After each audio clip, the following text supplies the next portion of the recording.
pada pertemuan kelima kita akan melanjutkan pembahasan kita mengenai balok ya. Mana pada kali ini kita akan membahas terkait analisis ya dan desain untuk balok beton bertulang, di mana dia di sini terhadap gaya geser. Ya. Jadi kalau gaya geser seperti apa yang sudah dipelajari di MECTEC 1 atau disebut dengan gaya lintang, maka yang harus kita pasang adalah tulangan geser. Ya. Nah, berapa tulangan geser yang dibutuhkan? Nanti akan kita jelaskan lebih lanjut. Kemudian capaian pembelajaran kita untuk pertemuan ini ya adalah bagaimana teman-teman itu mengetahui mengenai konsep dari tegangan geser pada balok ya, seperti apa polanya. Kemudian perilaku balok dengan tulangan geser itu seperti apa ya. Kemudian juga nanti persyaratan desain balok dengan tulangan geser atau sengkang itu sesuai dengan SNI terbaru SNI 2020 ya. Kemudian juga akan memahami bagaimana cara mendesain dari sengkang vertikal yang akan kita desain ya, tentunya untuk bisa memikul beban geser yang terjadi. Selanjutnya yang pertama kita akan mempelajari mengenai konsep dasar dan kerangka berpikir dari tegangan geser pada balok. Sebelumnya mari kita saksikan video yang saya ambil dari YouTube ya. Ini ada alamat email YouTube-nya juga di bawah dan bisa teman-teman melihatnya nanti secara langsung. Nah, dari video ini nanti kita lebih berfokus kepada penulangan gesernya ya. Meskipun di sini nanti ada tulangan memanjang atau tulangan lentur juga ya. Nah, kita ilustrasikan bahwasanya ini suatu balok beton bertulang ya, yang terletak bentangnya di antara dua buah kolom ya, dua buah kolom. Nah, kalau kita lihat ini gambar dua dimensinya, nanti kalau kita aplikasikan di tiga dimensi kira-kira seperti ini. Nah, pada suatu balok beton bertulang itu ada dua tulangan yang fokus, yaitu tulangan lentur dan tulangan geser. Nah, bagian ini adalah yang disebut dengan tumpuan ya, yaitu dengan bentang 1/4 L. Kemudian bagian tengahnya ya sepanjang setengah L itu adalah lapangan ya, dan 1/4 L lagi itu disebut dengan tumpuan ya. Nah, disinilah nanti ada dua tulangan ya, ada tulangan geser dan tulangan lentur. Yang lentur adalah yang memanjang, sudah kita bahas sebelumnya ya. Nah, di sini dijelaskan juga bahwasanya pada tumpuan ini terlihat tulangannya lebih rapat ya, tulangan gesernya atau sengkangnya. Sementara yang di bagian lapangan tulangan gesernya ini lebih longgar ya, atau lebih jarang. Kalau di sini 100 berarti di sini 200. Karena memenuhi mekanisme dari mekanika teknik juga bahwasanya semakin ke tumpuan maka gaya gesernya akan semakin besar atau nilai dari lintangnya. Kemudian ini adalah bentuk-bentuk sengkang, nanti kita akan pelajari juga ya bagaimana bentuk penyaluran ya. Kemudian sambungan juga nanti akan kita pelajari ke depan insyaallah. Nah, kira-kira seperti ini ya yang akan kita pelajari di pertemuan kita pada kali ini. Jadi semoga nanti teman-teman bisa mengikuti dengan baik. Selanjutnya, ya kita akan langsung membahas mengenai filosofi dari gaya geser yang terjadi pada balok. Nah, di sini teman-teman mungkin masih ingat ya pelajaran di semester 1 mengenai balok dua tumpuan ya pada pelajaran mekanika teknik ya. Jadi kita ilustrasikan di sini suatu simple beam yang diberikan beban merata. Nah, dengan besar beban Q ya, Q. Jadi dari besar beban Q ini nanti ketika kita hitung reaksi perletakan kita dapatkan, maka kita dapat menghitung gaya dalam ya. Dari gaya dalam sendiri nanti kita akan menghasilkan beberapa gaya ya. Yang terutama yang paling linear dengan beban kita adalah bending moment diagram ya, atau diagram moment ya, kemudian juga shear force diagram ya, atau gaya geser, atau istilah lain disebut juga dengan lintang ya, lintang. Nah, ketika suatu momen bekerja, maka akan timbul juga gaya geser pada waktu yang bersamaan ya. Jadi akan muncul secara bersamaan filosofinya. Nah, untuk dapat memikul beban tersebut dengan aman, maka kita harus mendesain balok kita itu aman terhadap kedua macam gaya ini ya, baik itu gaya momen lentur ataupun gaya geser. Nah, terlebih dahulu mungkin kita harus melaksanakan perhitungan terhadap momen lentur terlebih dahulu, yaitu sambil kita menentukan berapa dimensi dari penampang balok yang akan kita gunakan. Mungkin kita ingat pada mekanika teknik kita belum mengarah kepada desain penampang balok ya, karena di sana penampang ini tidak didefinisikan terlebih dahulu, cuman seolah-olah dia diberi beban saja. Sementara di beton kita sedikit lebih rinci bahwasanya penampang itu yang harus kita definisikan supaya nanti dia bisa memikul gaya dalam ataupun gaya yang bekerja. Nah, desain terhadap lentur harus dilakukan terlebih dahulu ya, seperti yang saya sampaikan tadi ya. Mana di sini nanti pada desain balok bertulangan tunggal ataupun bertulangan rangkap ya, di sana kita bisa menentukan penampang balok ya yang akan kita butuhkan untuk memikul beban tulangan utama atau tulangan lentur ya. Nah, setelah kita mendesain untuk tulangan lenturnya dan dapat dimensi penampang, barulah tahapan selanjutnya balok harus kita desain untuk memikul gaya geser yang terjadi ya, sesuai dengan shear force diagram yang sudah kita buat. Nah, seperti apa ilustrasi tadi bahwasanya kalau ini beban merata, beban tersebut terutama untuk lintang itu semakin ke tumpuan ya semakin besar ya, semakin besar. Nah, berarti nanti itulah alasannya kenapa kok di bagian tumpuan ini tulangan gesernya kita pasang lebih rapat dan bagian lebih renggang gitu. Tapi nanti tentu ada perhitungan-perhitungan matematisnya yang harus kita pastikan berapa kita butuhkan tulangan geser dan berapa jaraknya. Nah, jadi tulangan geser tidak dipasang, apa yang terjadi? Ya, yang terjadi adalah suatu hal yang sangat signifikan ya, maka akan terjadi yang namanya kegagalan geser ya. Nah, kegagalan geser itu harus kita hindari sedemikian rupa ya, karena kegagalan geser tersebut akan terjadi secara tiba-tiba ya, dan dia bisa terjadi gagal sebelum kegagalan lentur terjadi. Jadi dia bisa nanti berpola sebagai keruntuhan tiba-tiba. Nah, ini yang tidak kita hindari ya. Jadi makanya kita perlukan penampang yang bisa memikul gaya geser. Nah, di sini dapat juga kita lihat ya gaya lintang pada balok tertumpu ya kira-kira bentuknya seperti ini ya, pola retakannya. Ini waktu ada pengujian di laboratorium. Ya. Kemudian yang selanjutnya adalah perilaku balok tanpa tulangan geser. Nah, jadi kita akan pelajari terlebih dahulu dari basic ya. Seperti apa sih perlakuan balok seandainya tulangan gesernya nggak ada. Nah, jadi kita harus pahami kembali filosofi beton ya. Beton merupakan material yang lemah terhadap gaya tarik ya, tapi dia kuat terhadap tekan. Nah, jadi mekanisme dari tarik inilah yang harus kita antisipasi supaya nanti gaya tarik tersebut tidak menimbulkan bahaya pada struktur kita. Nah, tegangan tarik yang timbul pada beton dapat diakibatkan oleh yang pertama adalah gaya tarik dari aksial ya, kemudian akibat momen lentur, kemudian akibat gaya geser itu sendiri ya ataupun gaya lintang, kemudian torsi atau buntir ya, kemudian kombinasi dari gaya-gaya ini ya. Baik apakah dia terjadi secara bersama-sama atau terpisah ya. Tapi biasanya momen lentur dan geser ini terjadi bersamaan. Jadi kalau torsi nanti dia terjadi pada cantilever. Kemudian selanjutnya apa yang harus kita pahami lagi bahwasanya perilaku balok beton bertulang saat dilakukan uji beban lentur ya. Yang pertama akan timbul yang namanya retak lentur. Ya. Retak lentur akan terjadi pada daerah momen lentur maksimum ya.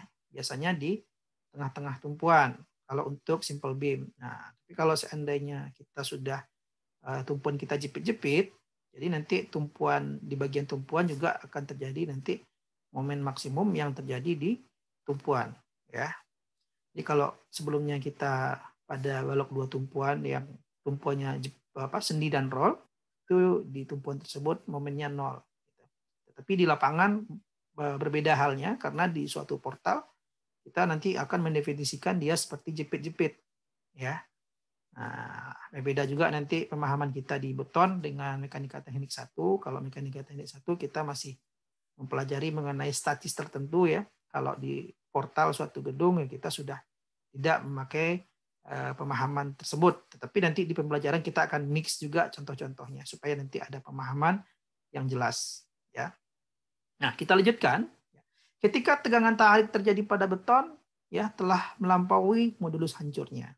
Jadi retak lentur tersebut ini juga yang menjadikan alasan terjadinya retak lentur. Atau yang disebut dengan FR sama dengan 0,262 kali akar FC prime.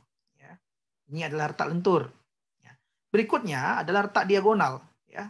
Jadi retak diagonal ini akan terjadi pada lokasi balok dekat dengan tumpuan. Ya. Seperti gambar yang kita tunjukkan tadi, ya, retak diagonal yang akan terjadi di dekat tumpuan. Itu yang disebut dengan pola retak geser. Ya. Nah, retak diagonal bertemu dengan retak lentur, maka terbentuklah kondisi retak geser lentur. Ya. Jadi nanti akan ada juga kombinasi dari atau terbentuknya retak geser dan lentur ya pada suatu kondisi atau yang disebut dengan flexure shear crack ya. Kemudian retak geser lentur umumnya terjadi pada balok yaitu daerah dekat tumpuan di mana gaya geser tinggi ya sehingga perlu diperkuat dengan tulangan geser untuk menghasilkan balok yang ductile. Jadi ini adalah alasan kenapa tulangan geser kita butuhkan agar tidak terjadi keruntuhan tiba-tiba ya ataupun terjadi brittle getas ya. Jadi kita kalau di dunia nyata kita nggak tahu tiba-tiba runtuh gitu. Berarti tanpa adanya deformasi yang terjadi ya ataupun perubahan struktur yang terjadi dari luar, terlihat dari luar tidak kelihatan gitu tiba-tiba runtuh saja. Nah, ini yang sangat kita hindari. Ya. Nah, inilah filosofi-filosofi yang perlu kita pahami teman-teman bahwasanya gaya tulangan geser tersebut memang harus kita rancang untuk memikul gaya geser yang terjadi pada suatu balok.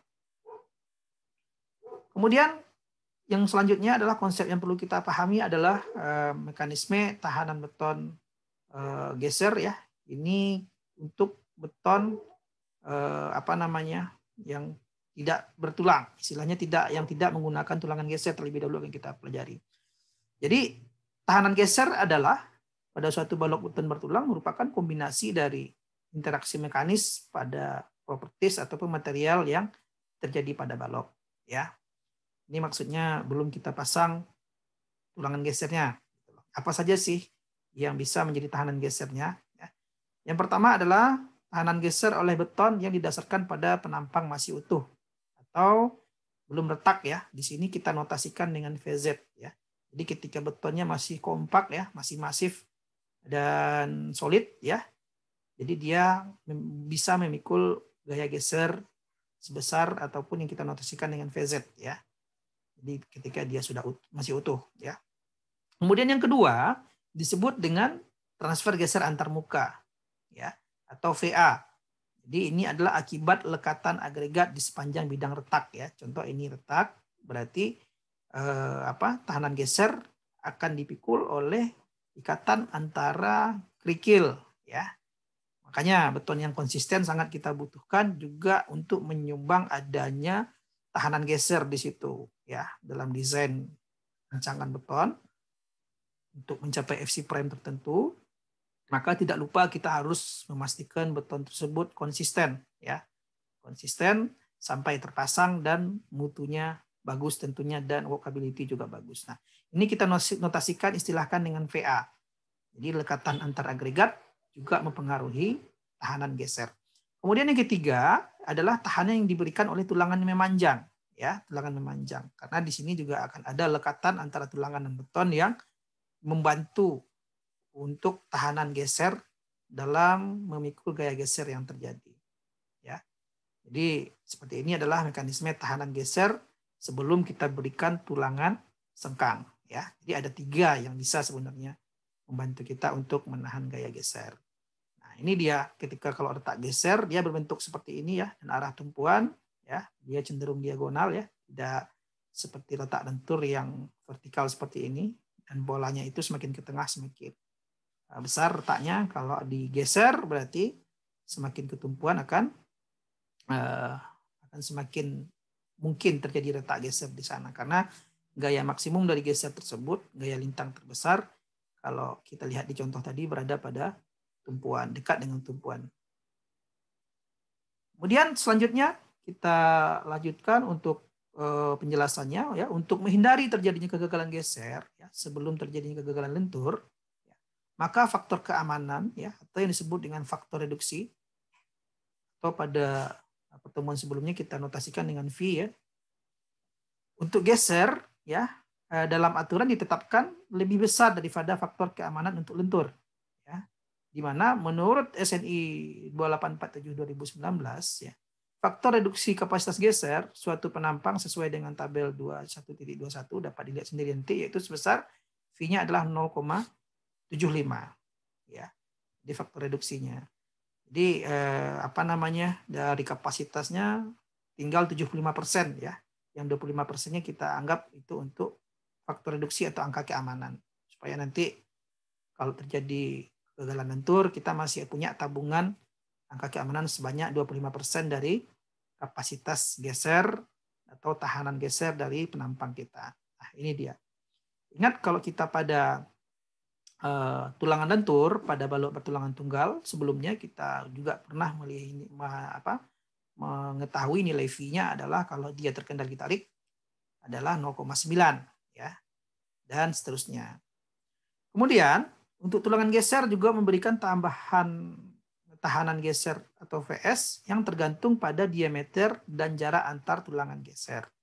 Jadi nanti kita akan menghitung tahanan geser akibat tulangan geser dengan notasi VS ya, VS. Jadi VS ini juga nanti tergantung pada berapa diameter tulangan geser kita dan berapa jarak antar tulangan geser kita. Terlihat pada video tadi bahwasanya memang pengaruhnya itu memang sangat besar ya, ketika kita lihat di tumpuan jarak tulangan geser kita itu rapat ya, tapi kalau di bagian lapangan atau tengah-tengah bentang dia menjadi lebih renggang. Terlihat di sini bahwasanya sangat menentukan jarak antar tulangan geser.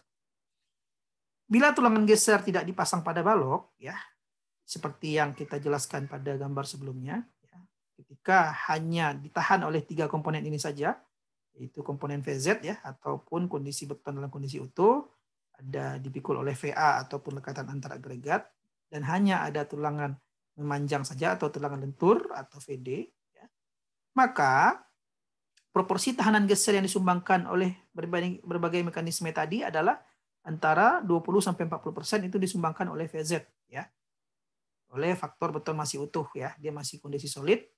Kemudian 30-50% disumbangkan oleh VA ya. VA itu lekatan antar agregat kasar tentunya yang paling dominan. Kemudian 15-25% adalah oleh VD atau lekatan antara tulangan lentur kita atau tulangan memanjang dengan beton. Ya. Jadi inilah proporsinya. Nah, ini tentu saja tidak cukup ya, tidak cukup kalau seandainya gaya geser yang besar terjadi. Nah, jadi hati-hati untuk mengantisipasi supaya tidak terjadi kegagalan secara tiba-tiba, maka disarankan untuk kita menambahkan tulangan geser untuk mensupport 3 jenis gaya ini. Berikut dapat kita lihat video di laboratorium mengenai pengujian balok ya, geser pada balok. Nah, di sini terlihat adanya pengujian pada sampel ketika dia dibebani oleh gravity load ya, ataupun 2 buah beban point load di sini. Nah, jadi biasanya di laboratorium memang ada semacam alat ya, portal load frame yang bisa kita gunakan untuk menguji sampel-sampel benda uji. Nah, di sini terlihat ya ketika retak lentur terjadi ya, di sini pun juga terlihat adanya retak diagonal mulai terjadi juga ya di sini. Nah, semakin besar gaya nanti akan terlihat ya terjadinya kegagalan baik pada berupa retak ya, ataupun ada yang potel atau copot dari bagian beton. Nah, di sini terlihat hampir sama seperti kita menguji benda uji kita. Dia diberikan beban secara bertahap. Nah, di sini dapat kita lihat mulai timbul retak geser di sini ya. Nah, semakin lama bebannya semakin besar dan seperti inilah pola retak yang terjadi ya. pola retakan yang terjadi. Nah, jadi ini dapat teman-teman cek di YouTube ya mengenai bentuk-bentuk video terkait dengan keruntuhan-keruntuhan pada beton ya, atau efek ketika beton dibebani secara bertahap ya, dan apa efeknya terhadap penampang dari balok. Baik, mungkin itu untuk penjelasan kita tahap 1, yaitu mengenai konsep dasar tegangan geser pada balok. Yang perlu kita garis bawahi adalah teman-teman mampu nanti untuk menjelaskan ya, seperti apa gaya geser tersebut ya, kemudian kapan gaya geser tersebut terjadi ya. Biasanya terjadinya berbarengan dengan momen ya, berbarengan dengan momen, karena kalau momen dapat dihitung berarti geser juga dapat dihitung. Kemudian teman-teman juga sudah memahami ya, kalau seandainya apa yang terjadi kalau suatu balok tidak dipasang tulangan geser ya, maka akan bisa terjadi yang namanya kegagalan tiba-tiba pada suatu balok ya. Kemudian kalau balok tanpa tulangan, apa saja yang berfungsi sebagai tahanan geser? Sudah dijelaskan tadi, ada 3 parameter ya. Parameter akibat balok itu sendiri dalam kondisi utuh, kemudian lekatan antara agregat, dan lekatan antara tulangan utama dengan penampang. Nah, kira-kira seperti itulah penjelasan kita. Semoga dengan ini teman-teman bisa untuk memahami pada pertemuan selanjutnya. Terima kasih.